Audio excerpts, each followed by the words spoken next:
अस्सलाम वालेकुम, welcome back to the new reaction video. और अभी जिस वीडियो के ऊपर हम लोग रिएक्ट करने वाले हैं, अभी एंड नियो की ये वीडियो है और उसका टाइटल है Indian education system sucks, problems with Indian education system. अच्छा, मुझे नहीं लगता इंडियन एजुकेशन में प्रॉब्लम होगा क्योंकि होगी उनका ऑब्वियसली। लिटरेसी रेट पहले ही इतना। लिटरेसी रेट तो और चीज होती है ना, कितने लोग पढ़े लिखे हैं और बट ये सिस्टम के अंदर अच्छा कितने हाँ, मसले हैं। बल्कि ओके ओके ओके सिस्टम में ठीक है। Okay, let's go. इस वीडियो का लिंक आप लोगों को डिस्क्रिप्शन में मिल जाएगा और नूर की चैनल का भी लिंक आप लोगों को डिस्क्रिप्शन में मिल जाएगा। लाजमी जाकर वहाँ पर हाँ, आप लोगों ने सब्सक्राइब सब्सक्राइब करो करना यार। है। आई हेट एजुकेशन बहुत ही स्ट्रॉन्ग वर्ड्स है और हमारे जैसे एजुकेशन बेस्ड क्रिएटर्स से ये शब्द सुनकर आप शॉक जरूर होंगे। Okay. लेकिन आज मैं आपके साथ मेरे दिल की बात शेयर करना चाहता हूँ। आपको ये बताना चाहता हूँ कि मैं as a student 9th standard तक पढ़ाई को बिल्कुल पसंद नहीं करता था। आई यूज्ड टू हेट मैंने गोइंग तो एमफिल तक पढ़ाई क्योंकि पसंद मेरी नहीं हमारी किया, एजुकेशन लेकिन फिर सिस्टम भी से की। 3 कंप्लेंट्स है, 3 ऐसी कंप्लेंट्स जिनसे शायद आप भी रिलेट कर पाएंगे। अगर आपको ये वीडियो अच्छा लगता है तो इसे अपने दोस्तों के साथ शेयर कीजिए। एजुकेशन के बारे में एक कॉन्वर्सेशन स्टार्ट कीजिए। बाय द वे,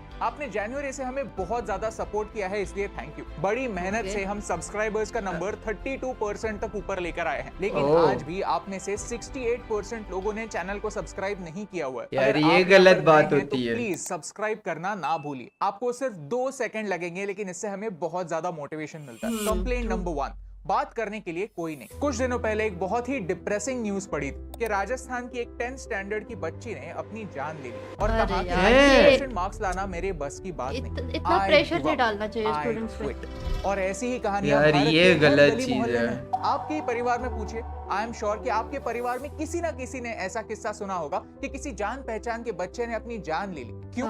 क्योंकि पढ़ाई का प्रेशर बहुत ज्यादा है। कंपटीशन एक अच्छी बात है, लेकिन कब तक? आज ये कंपटीशन एक अनहेल्दी कंपटीशन बन गई, जहां बच्चों को 99% मार्क्स लाने पर भी मनचाहा कॉलेज नहीं मिलता। आज भारत का हर 3 में से एक बच्चा ये Competition कहता है कि बहुत पढ़ाई का बहुत प्रेशर हुआ है। बहुत ज्यादा है, इतना कि उसके मेंटल हेल्थ पर उसका असर हो रहा है। एक सच्चा किस्सा सुनाता हूँ। मेरी 10th स्टैंडर्ड की एग्जाम खत्म हुए 13 साल हो गए, लेकिन आज भी मुझे ये सपना आता है कि मेरा पेपर खत्म नहीं हो रहा। फिर उठने के बाद रियलाइज होता है कि अरे ये तो सपना था। So boards were traumatising for me as well. Board के लेकिन पेपर आई देना डोंट थिंक ये बाकी। बात मैंने कभी भी 10th में होते हुए किसी के साथ शेयर की थी, क्योंकि वैसे शेयर करने वाला कोई था ही नहीं। सोचिए, अगर आज इतने सालों बाद ये एग्जाम का प्रेशर मेरे रातों की नींद खराब करता है, तो जब मैं एक्चुअल में 10th स्टैंडर्ड में था तब ये प्रेशर कितना ज्यादा बहुत हुआ ज्यादा होता होता है हम बोर्ड सारे में। बच्चे इस प्रेशर को इंटरनलाइज कर देते हैं, किसी से भी बात नहीं करते, और प्रॉब्लम यही है। National institute of mental health कहता है कि हर 5 में से एक स्टूडेंट अपने स्टूडेंट लाइफ में एटलीस्ट एक बार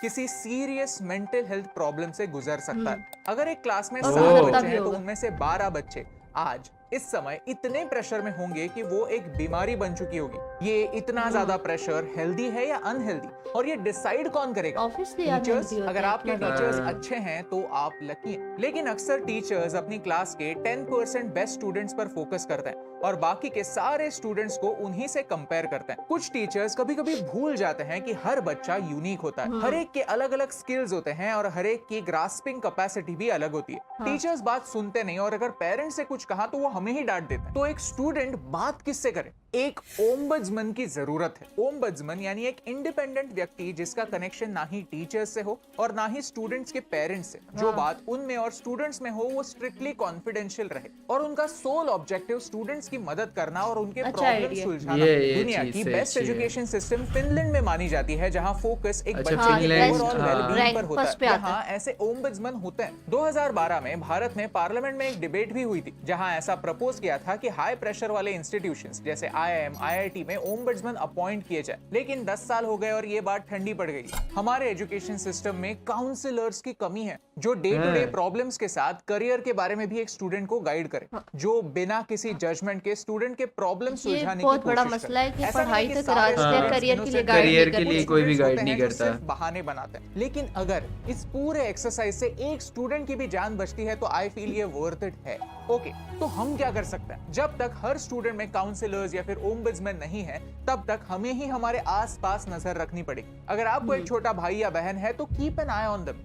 उनसे नेचुरली बात कीजिए, इधर उधर की बातें कीजिए, उनका प्रेशर कम करने की कोशिश कीजिए। अक्सर रिलेटिव्स अगर कोई बच्चा 10th या 12th जैसे इंपॉर्टेंट सालों में है तो सिर्फ पढ़ाई की ही बातें करते हैं। एक student already naturally under pressure रहता है, उसे पता होता है कि ये इंपॉर्टेंट साल है, तो उसे बार बार ये रिमाइंड करने की जरूरत नहीं होती। जब रिलेटिव्स अक्सर ये रिमाइंड करते रहते हैं कि अरे ये इंपॉर्टेंट साल है, इस साल बहुत पढ़ाई करनी है, इस साल मन लगाकर पढ़ना है, तो कभी पढ़ाई से ब्रेक ही नहीं होता। अगर आप ऐसे किसी यार ये स्टूडेंट से मिलते हैं तो मतलब इस दुनिया तरह का की कोई भी सिचुएशंस होती है टॉपिक ना कि निकालिए, बंदा लेकिन पढ़ाई पूरा की बात दिमाग मत पे कीजिए। हर पढ़ाई टाइम वो वही चीज कर चल रहा है, रही होती क्या है। आप उसके हिस्से की पढ़ाई कर सकते हो? नहीं, राइट? तो टॉपिक मत निकालिए। कंप्लेंट नंबर 2, रोबोट्स की फैक्ट्री। थॉमस मैकॉले रोबोट्स की एक फैक्ट्री। ऐसा इंसान है जिसे टाइम मशीन मिलने पर मैं पहले निपटाने वाला हूँ, क्योंकि हमारे एजुकेशन में जो भी प्रॉब्लम्स है वो इस महाशय की वजह से। 19th सेंचुरी में ये भारत में घूमे और उन्होंने देखा कि यहाँ का एजुकेशन सिस्टम एकदम टकाटक है। यहाँ बच्चे नेचर में पेड़ों में बैठकर पढ़ते हैं,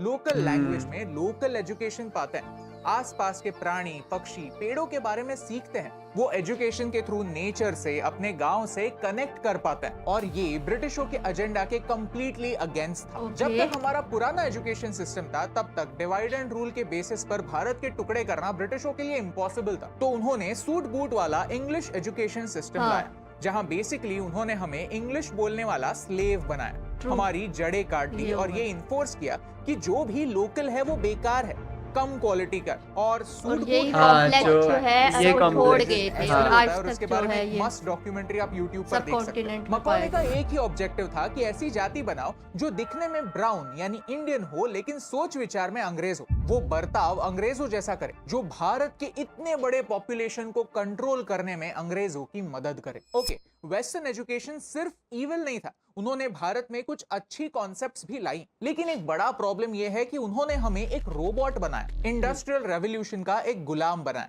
हमें एक ओबीडिएंट सर्वेंट बनाया, हमें एक ऐसा रोबोट बनाया जो फैक्ट्री में चुपचाप बिना कोई सवाल पूछे काम करे, टाइम पर आए, टाइम पर जाए, रूल ना तोड़े, एंड मोस्ट इंपॉर्टेंटली अपने सुपीरियर्स की सारी बातें बिना सोचे माने, उनसे कोई सवाल ना करे। सोचिए, हमें आज भी स्कूल में छोटे छोटे बाल काटकर, यूनिफॉर्म पहनकर, एक भी मिनट लेट ना आकर एक रोबोट जैसे ट्रेन किया जाता है। लेकिन उनका और अपना सबसे सिस्टम sad ऐसा नहीं part है। ये है कि आजादी के 75 साल बाद भी हम यही इंग्लिश एजुकेशन सिस्टम फॉलो करते हैं। ब्रिटिश आए और गए बॉस, हम आज के प्रॉब्लम्स के लिए कब तक सिर्फ उन्हें ब्लेम करते रहेंगे? आज के ये जो सारे प्रॉब्लम्स उन्हें हमने पाला है और उन्हें हमें ही सुलझाना है। प्रॉब्लम ये है कि हमने इंग्लिश एजुकेशन सिस्टम के सारे बुरे पॉइंट्स कैरी ऑन तो किए, लेकिन हमारे एजुकेशन सिस्टम के जो भी अच्छे पॉइंट्स थे उन्हें हम रिवाइव करना भूल गए। What do I mean? एक एग्जाम्पल देता हूँ। गुरुकुल सिस्टम में बच्चे सवाल पूछकर ही सीखते थे। जब गुरु कोई भी बात सिखाते थे तब बच्चे आपस में डिस्कस करते थे, इन्वॉल्व होते थे, सच की तलाश करते थे और फिर गुरु से सवाल पूछते थे। एक सवाल पूछने वाले बच्चे को पनिश नहीं, रिवॉर्ड किया जाता था। इसे संवाद कहते हैं। संवाद यानी कॉन्वर्सेशन, जहां एक थ्योरी को सब्जेक्टिवली टेस्ट करना पॉसिबल था। इस बात को एक्सेप्ट किया जाता था कि समाज में हर एक का एक्सपीरियंस अलग-अलग हो सकता है, ट्रूथ सब्जेक्टिव हो सकता है। अगर आपकी विचारधारा मुझसे अलग है तो इसका मतलब ये नहीं कि आप गलत हैं और मैं सही। ये एक ठोस और रिजिड सिस्टम नहीं था। संवाद में और हमारे समाज में भी स्क्रूटिनी के लिए स्कोप था, जिसकी आज सिर्फ भारत को ही नहीं दुनिया को जरूरत है। जो बच्चे सवाल पूछते थे उन्हें रिवॉर्ड भी किया जाता था, और इसका एक बेस्ट एग्जाम्पल हमारे इतिहास में। इतिहास यानी महाभारत और रामायण, जहाँ कैरेक्टर्स सीधा भगवान से भी सवाल पूछते हैं, उनके डिसीजंस क्वेश्चन करते हैं, क्योंकि अगर भगवान के एक्शंस पर सवाल उठाए जा सकते हैं और गुरु भगवान का रूप है तो गुरु से सवाल पूछना कोई भी गलत बात नहीं है। हाँ, अप्रोच सही होना चाहिए, रिस्पेक्ट होनी चाहिए, लेकिन सवाल पूछना छोड़ना नहीं चाहिए। कुरुक्षेत्र में अर्जुन अपने गुरु के अगेंस्ट खड़े थे, क्या इसका मतलब यह है कि वो बुरे स्टूडेंट थे? बिल्कुल नहीं, वो अपने सच के लिए लड़ रहे थे। आज हमारी एजुकेशन सिस्टम हमारी इंडिविजुअलिटी को ही मार देती है, हमें कॉर्पोरेट दुनिया में फिट होने वाला एक स्लेव बना, आर्टिफिशियल इंटेलिजेंस, रोबोट्स क्रिएटिव होते जा रहे हैं, हम हमारी एजुकेशन के थ्रू हमारी क्रिएटिविटी को मार रहे हैं। अगर ऐसा ही चलता रहा तो रोबोट्स हमारी जगह ले या ना ले, लेकिन हम रोबोट्स की जगह जरूर ले लेंगे। और कंप्लेंट नंबर 3 है अनफेयर एडवांटेज। सोचिए, अगर आप एक ऐसी रेस में भाग रहे हो जहां आप यहां से शुरू करते हो और आपका कंपेटिटर आपसे 10 फीट आगे से, कोई पैदल रेस भाग रहा है तो कोई साइकिल पे, क्या ऐसी रेस को आप फेयर मानोगे? Life is that kind of a race, life is not fair. और हमारा एजुकेशन सिस्टम भी कुछ वैसा ही तो है।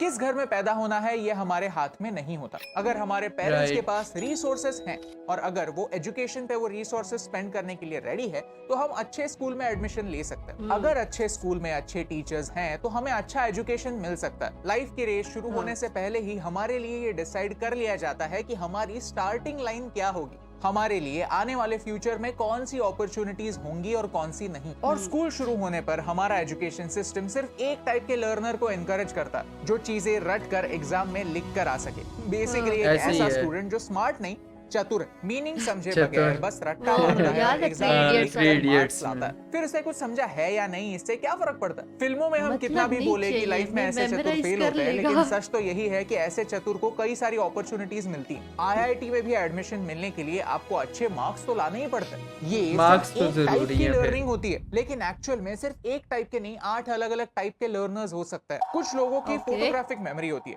चीजों को देखकर वो याद रख पाता है, मानो हाँ। चीजें उनके दिमाग में स्कैन हो जाती है। हाँ। कुछ लोग मेरे किनेस्थेटिक भी लर्नर्स यही होते हैं है। जो एक्टिविटीज के थ्रू सीखते हैं। हाँ, क्लासरूम में एक mostly जगह ऐसे बैठकर वो activities फोकस के नहीं through कर पाते। सीखते हैं कुछ जो- लोग ऑडिटरी लर्नर्स होते हैं जो सुनकर सीखते हैं। अलग अलग लोगों के ब्रेन्स के न्यूरॉन सेम सिचुएशन में अलग अलग तरह से फायर होते हैं। हाँ। इसका मतलब ये है कि कुछ लोगों के लिए कुछ चीजें काफी आसान होती है और कुछ लोगों के लिए काफी हार्ड। अब Hard. लाइफ में अलग अलग टाइप के लर्नर्स के लिए जगह है। जिसकी विजुअल मेमोरी है वो शायद एक अच्छा ट्रैवल गाइड बन सकता है, एक आर्टिस्ट बन सकता है, कोई एथलीट बन सकता है तो कोई म्यूजिशियन। ये ऐसे सारे फील्ड्स हैं जिनके बारे में हमें स्कूल में कोई एक्सपोजर नहीं होता। हम ऐसे ही सब है। स्पेशल है, हम सब के पास कोई ना कोई अनफेयर एडवांटेज है। हमारे एजुकेशन सिस्टम का काम यही होना चाहिए कि वो एक इंडिविजुअल को ग्रूम करे और उसके अनफेयर एडवांटेज को आइडेंटिफाई करने में मदद करे, ना कि उनके पर काटे। अगर आपको इस वीडियो से वैल्यू मिली, कुछ नया सीखने मिला तो इसे अपने दोस्तों के साथ शेयर। यार बेसिकली जो ये बातें कर रहा था, जो पॉइंट्स उसने उठाए हैं वो बिल्कुल ठीक है, और ये सिर्फ इंडिया में ही नहीं, या हमारे यहाँ भी ये बहुत बड़ा मसला है, और मुझे लगता है